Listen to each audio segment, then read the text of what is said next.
So my name is Shengyuan and I'm one of the developers for EcoEats. I made EcoEats because I want to support small businesses here in urban California and consume healthier goods and services while doing the good deeds for the Mother Earth. So let's take a look at what the app does. Let's launch the app.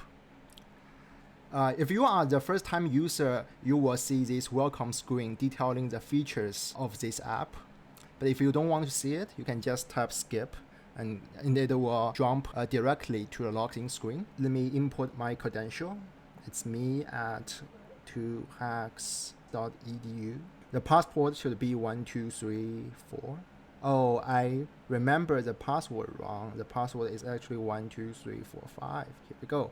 Let's tap login. You will see this overview screen. Obviously, ShopSafe is our first priority during the pandemic, and we want to promote stores that has delivery services. Our second most important goal is to support small business owners who make sustainable goods. Additionally, if you own such a store, you can register your store with us. But today, as a customer, I will just shop for something.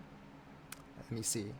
I'm on UC Irvine campus right now, and there are 4 stores that are partnered with us. I think this one looks good. It's called Farmer's Choice.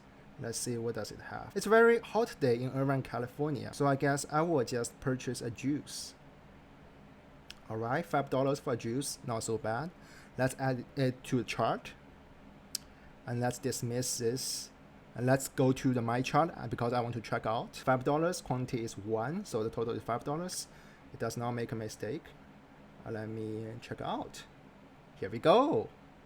Wait, what? It will be delivered in 2 days. Whatever. We can just dismiss this view like this. This is how customers purchase in this app. Let me show you something really cool. So it also has a profile view.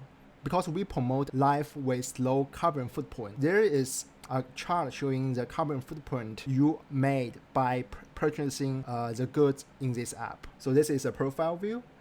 You can log out by typing the log out button, and you can log in again.